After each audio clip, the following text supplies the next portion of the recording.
We are all familiar with the phrase, "we are what we eat."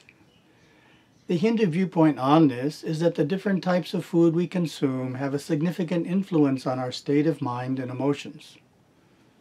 For example, eating meat, which is known to be a tamasic food, opens the door to lower consciousness and makes it harder to stay out of the states of fear, anger, jealousy, and the remorseful emotions that follow. Consuming too many spicy foods and stimulants or rajasic foods can overexcite our physical and intellectual activity. On the other hand, pure or sattvic foods such as fresh fruits and vegetables that grow above the ground foster our intuitive or soul nature. For maximum spiritual progress, it is best to eat plenty of sattvic foods, to be moderate in the intake of rajasic, and to avoid tamasic foods. The Chandogya Upanishad teaches, when the food is pure, mind becomes pure. When the mind becomes pure, memory becomes firm. And when a man is in possession of a firm memory, all the bonds which tie him down to the world are loosened. Today, I want to expand the idea that we are what we eat by pointing out that our companions are an equally important influence on our state of mind and emotions. Hence the title, "We are whom we meet." The ethical scripture Tirukural in chapter 46, Avoidance of Base Company, has 10 insightful verses describing how powerfully we are influenced by the company we keep. Here are 2 of the verses.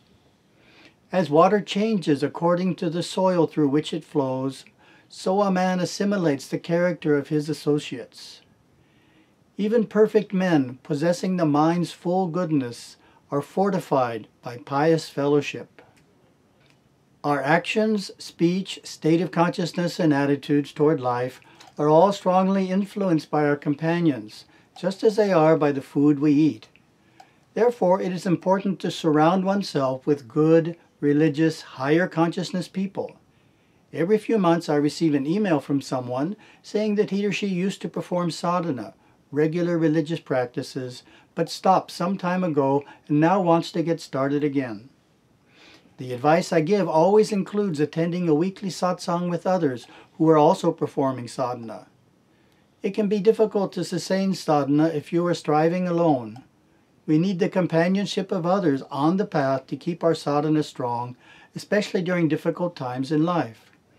As my Gurudeva, Satguru Savaya Subramanya Swami, often said, the group helps the individual, and the individual helps the group. Of course, we must choose wisely, as companions can also influence us negatively. Here is a story to illustrate. A teenage boy starting his first year at high school made new friends who had a habit of swearing. The boy never swore previously, but because he spent significant time with his new friends, he soon adopted their crude language. One of the times in life when religious companions are extremely important is during the university years, especially for students living away from home. The most obvious negative influence comes from fellow students who are more interested in partying than studying. A less visible but equally erosive influence comes from anti-religious instructors who propound atheism or existentialism or may even overtly demean Hinduism. Such encounters can instill negative habits and bring about loss of faith. How to find suitable religious companionship? Universities are not necessarily close to satsang groups that could be attended regularly.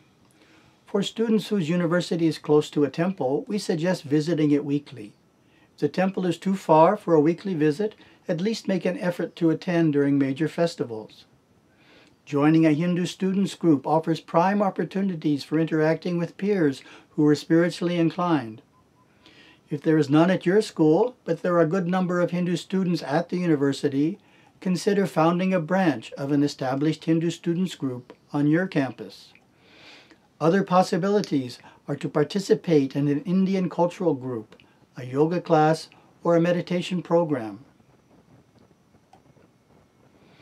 Despite our best intentions to maintain pure companions, sometimes it can be necessary to interact at length with people who are strongly materialistic or even hedonistic. The challenge is to do so without letting their emotions penetrate and influence our own. This does happen. You will experience their moods and emotions and may interpret them as your own. The aura is a luminous, colorful field of subtle or astral energy, radiating within and around the human body.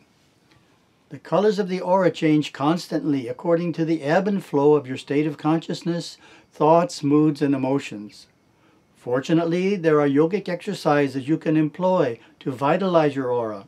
Here is one such exercise from my guru.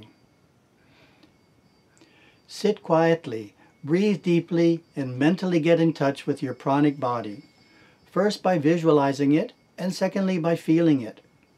The pranic body of most people extends out from the physical body about 1 or 2 inches, depending on the level of vitality. Of course, the pranic body also completely permeates the entire physical body. As you sit quietly, breathing deeply and slowly, become intimately aware of the vitality, the prana running throughout the physical body. As you breathe in, feel the vitality of your body. Feel the magnetic energy within it. Feel its life. Then as you breathe out, mentally and through feeling, release some of this vitality, this prana, this life force, and send it out into your aura.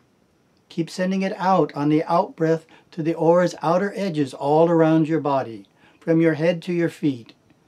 The outer edge of the human aura is about 3 or 4 feet away from the physical body. After you have charged your aura with vital prana in this way, about 9 times, 9 breaths, you should begin to feel a magnetic shell being built around the outer edge of your aura. You will feel very secure and content as you sit within your own aura, which is charged with prana from your own pranic body. You are protected from all kinds of psychic influences, seen and unseen. Despite our best efforts to keep our aura strong and not take on the worldly emotions of others, some of their thoughts and emotions can end up in our aura and influence us by lowering our consciousness and depressing our mood. What can be done? These darker colors can be changed to lighter colors, and hence a more positive mood, by the blessings we receive from the deity and devas when we go to the temple or home shrine. They can also be changed by the practice of meditation. The practice of regularly purifying our aura by temple attendance and meditation keeps our consciousness higher and our state of mind happier. A very important time to purify the aura is when we return home from being out in the world.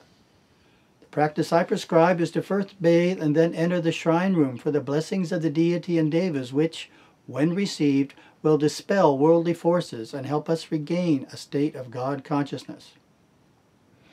Attending temple pujas can be an even more powerful way of purifying the aura. An aspect of puja in the temple that is not widely understood is how it relates to the flow of prana. Except for the concluding arati, puja is a process of giving prana to the deity.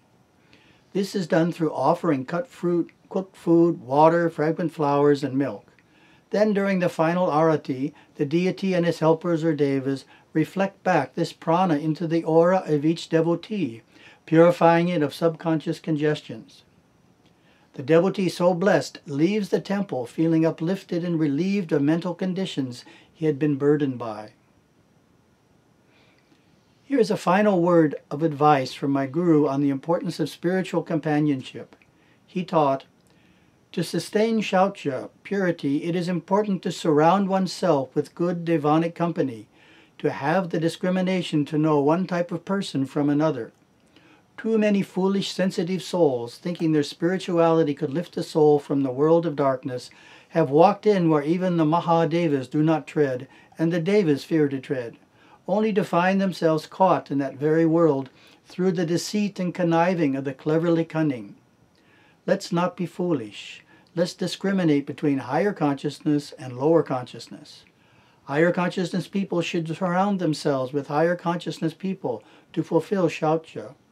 The Tirukural observes, "Purity of mind and purity of conduct. these two depend upon the purity of a man's companions.